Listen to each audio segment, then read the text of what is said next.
Hey, how's it going, everybody? Spencer Ostrowski with Arcade Culture here, bringing you another deck profile, of course.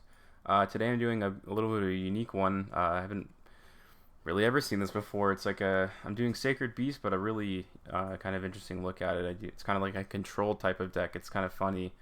You'll see as I go through it, obviously, in the gameplay. It's not a competitive deck. Obviously, Sacred Beast will never be competitive. Just slightly better than Egyptian Gods, I guess, whatever that's worth. So we'll go into it, and maybe you guys will think this is fun and interesting. Check it out yourselves. Start with 2 Rivalry of the Warlords. You'll kind of get the picture as it goes along. So they get 1 type. 2 Gozen Match. 1 attribute. You got a Skill Drain. Obviously, it's limited to 1. It's a really good card. 2 Mistake. Can add cards to your hand. 2 Summon Limit. Boom. Just key players. 1 type, 1 attribute. Can't add cards to your hand. Can't summon more than once. There can only be 1, so 1 of each type. 1 Ordeal of Traveler. There's just a lot of different cards like monsters, traps, and stuff. So it's actually a half decent card. I know normally it wouldn't be useful because most people are using only like monster cards, so they wouldn't be able to use it. But in this deck, obviously, there's lots of traps, and then you'll see their spells and monsters too, of course. So yeah, that's like the main part of the whole deck, like all of those cards. The more you get on the field, I mean, you only need 1 monster on the field at a time. Like that's the whole idea of the deck, that you get 1 of the Sacred Beast out, and you just keep beating over stuff, and they like literally can't move or do anything about it. And when it works, it's a complete lockdown. They can't do anything about it, as you guys will see. So we just keep going on here. 2 Escape from the Different Dimension brings back your Dark Summoning Beast, of course. Just 2. Don't overdo it. So yeah, those are the traps for the deck. Really fun. So yeah, this might be an interesting ratio for most people. Just 1 Terraforming with the 2 Fallen Paradises. I know this is like people or like run 3 of Fallen Paradise and the 2 Terraforming. You don't need it that much. It's a great card. It's an incredible support card, and I wish Egyptian Gods had it. Overall, obviously, this deck just has a lot more support than Egyptian Gods does for whatever reason. But that's the best ratio. Don't overdo it. It can cost you games, but again, you're not going to be winning at a high rate with this deck anyway. So, in my experience, and I've played this deck a lot, that is the best ratio. Okay. Just the 1 Foolish Burial. Obviously, you can only have it at 1. Send your Dark Summoning Beast to the grave. It's the whole point. The whole idea is just turboing trap cards and Foolish Burial to your grave. The whole deck is mainly based off Uria, but there are other ways you can pivot around it. But again, with Foolish Burial, you get your Dark Summoning Beast to the grave. You can grab whatever you want. Thins out your deck, and then thins out your deck twice because you get your Dark Summoning Beast to the graveyard, and then you get to grab a Sacred Beast. So it's really good in that regard. Just the 1 Reinforcement of the Army lets you grab your Armageddon Knight. That's pretty much all it comes down to. It's really easy. Yeah. And now we're getting into the draw power of the deck a little bit. It's a lot because you will waste all your resources in 1 turn almost every time, so you have to get lucky a lot. Just the 1 Dark World Dealing 1's really good because if you have a Dark Summoning Beast in your hand, you throw them out, and you don't go minus with it. And of course, you get to draw a card too, which is good. But you don't want too many of them. Your 2 Magic Planters because you're playing a ton of continuous traps, as you guys just saw. So getting draw power is like really important in this deck. It's like pretty much the only way to win. Really, really good. The 1 Reasoning. A lot of people go for 4 when you go for Reasoning. So what will happen is you will just keep burning and burning and burning, and if they pick 4, obviously you get to summon your Dark Summoning Beast, which is even better because they'll do summon right there from your board a Sacred Beast, which is really good. You don't want, it's obviously limited to 1, and it's good at 1. I don't think I would run more than 1 of these in any case. I'll just go through these quickly. 1 Day of Peace. The 1 Upstart Goblin. So the next 2 are like, I'll explain it. I have 1 Pot of Extravagance and 1 Card of Demise. Card of Demise is actually really good because if you actually draw into your Dark Summoning Beast, it gets to go to the graveyard at the end, which is really good because it's dead in your hand pretty much. I would run 2 Pot of Extravagances. I just don't want to pay the $70. I'm waiting for the common to come out. I would normally run more than that because there are no extra deck monsters really, as I'll explain a little bit later. So Pot of Extravagance is really good for this deck because drawing 2 for free it's a pot of greed for this deck, obviously. And there's no cost like at all in terms of this deck. So I would run 2 to 3 of these if I could. I just can't. I could. I just don't want to pay for it. So that's the draw power of the deck. Monster Gate's really good. Again, it's the same thing. Get your Dark Summoning Beast to the grave or either a summon to the field. It's the whole idea. Just the one Monster Reborn. Unfortunately, Sacred Beast can't be Monster Reborn, which is pretty stupid, but that is what it is, I guess, right? But it does let you get your Dark Summoning Beast out from the graveyard, and of course you get to summon another Sacred Beast, which is good. And the best ways to get your Dark Summoning Beast, other than what I just shown, Armageddon Knight and Dark Grepher. The whole point is just to get... With Dark Grepher, it's good because you can throw it from your hand to the graveyard, so it won't be dead. And it's a special summon, obviously. And then Armageddon Knight's just obviously automatic to the grave. Yeah, I won't go too far into the rest of this. Staple. Dark Summoning Beast. I wish Egyptian Gods had this kind of card. Literally, you can just make the exact same card and just insert Egyptian Gods. And the deck would be 100 times more playable. But, yep. So, it's an incredible card for this archetype. And we'll go into my... Well, actually, I'll wait. So, this is a little weird. Just the one Phantom of Chaos lets you copy the Dark Summoning Beast and use its effect, which is really good. I used to run it at 2 or 3, and I used to actually try to play it traditional way and like kind of like naturally summon out the Sacred Beast, and it just didn't work. It was lame, or it's just too slow. So yeah, I literally I'm not running the Fiend type archetype of this. It's like completely control. So just the one is good. You don't want to see it too much, obviously. One Morphing Jar. I know it's kind of silly, and this deck's silly, obviously. It's a meme deck, maybe. I don't know what you want to call it, but it's clearly not a competitive deck. It's ultra, super, mega casual. So one Morphing Jar is really good, because if you have no cards in your hand and they have like 5, they just go and refresh their hand, but you need those 5 cards, because the more trap cards you get, the even better, because then it just locks them down. It doesn't matter how many cards you have in their hand, as you guys will see in the gameplay sometimes. And now, last, we'll get into my ratios for the Sacred Beast. Just the one Hamon, the one Raviel, and then the 2 Uria. Usually people go for the Raviel because it's like a Fiend type engine. I didn't like it at all. This is the best build that feel like I've had.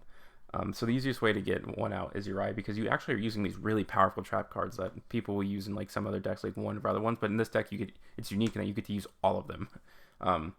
So the whole idea is that you keep sending trap cards to the graveyard, keep sending them, and then you have this. So it's like 14,000, and then you lock them down, and there's really nothing they can do. You'll see it. It's actually really fun when it works out. A lot of the time it won't, obviously, because you just won't get the draws that you need. But usually it's Uria is your main go-to. But a lot of the time as well, if you like successfully summon your Dark Summoning Beast, Uria, Hamon's the best one to go about it. Just the extra 1,000 attack, and then if you have Fallen Paradise and you start drawing 2, and you're also locking them down, Hamon it's just a game ender, and eventually they'll either quit or you just beat him.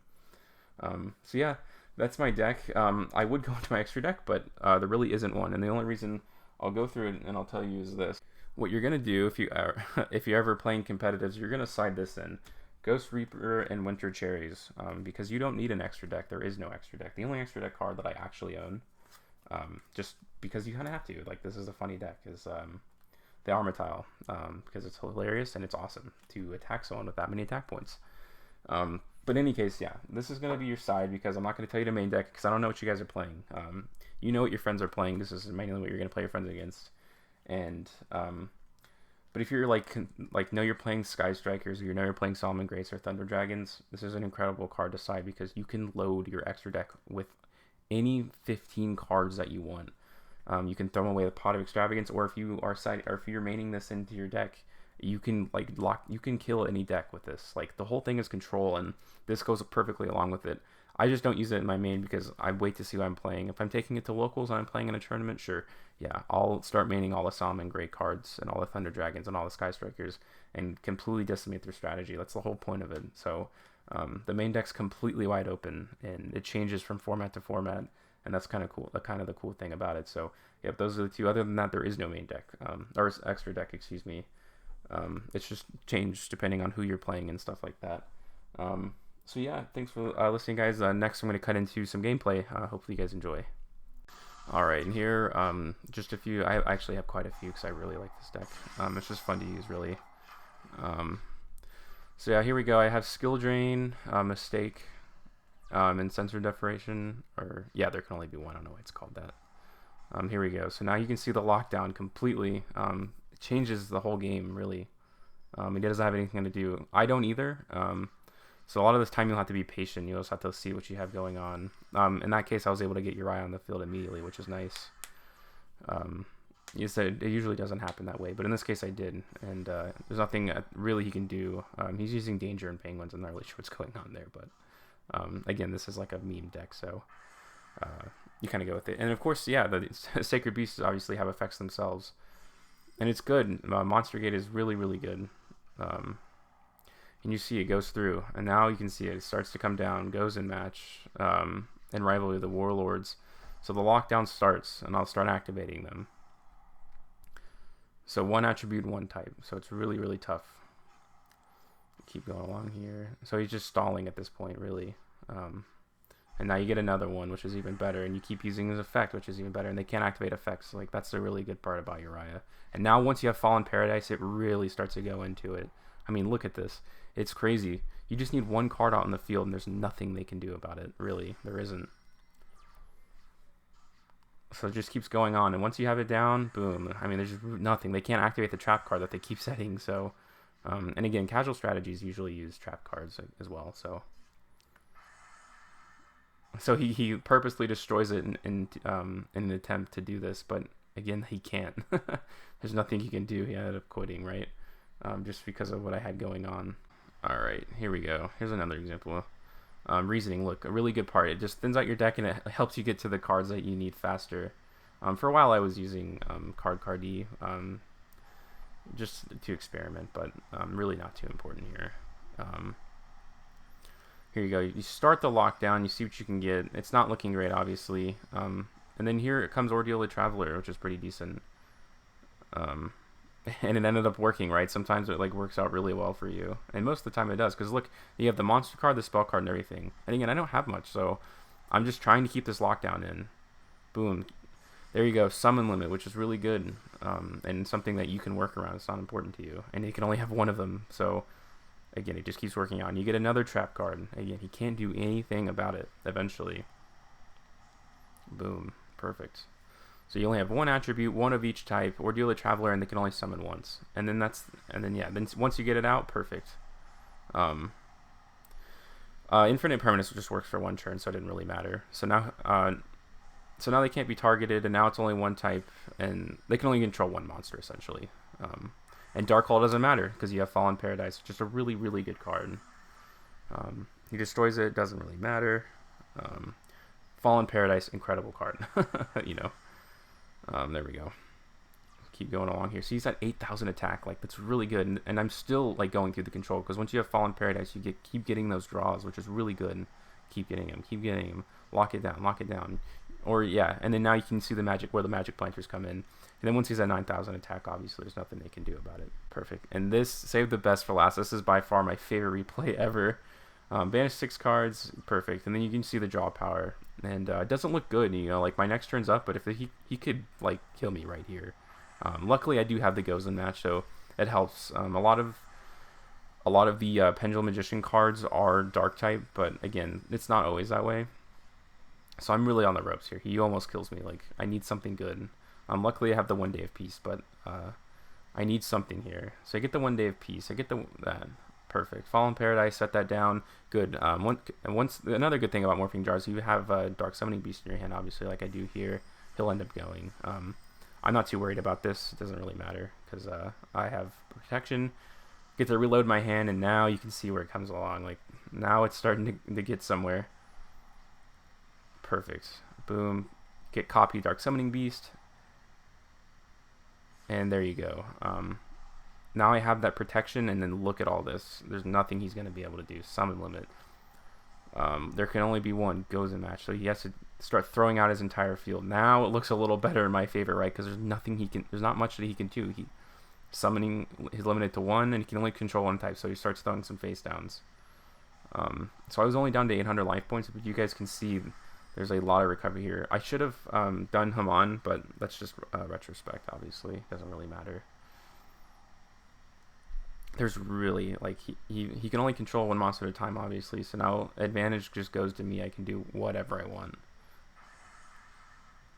And you just keep getting draws from Fallen Paradise. The draw 2 is, like, unmatched. It's, like, literally one of the best field spells in Yu-Gi-Oh! I'll eventually just have to start taking stuff away. He's just frustrated. He has all these cards and nothing he can do about him because protected by Fallen Paradise, and I get the draw 2. So I'm just going to keep going along. He's going to try to destroy it. Yeah, perfect. But again, I've drawn so many times that you're likely just to have the trap card that you need again. Just keep using it. Yep.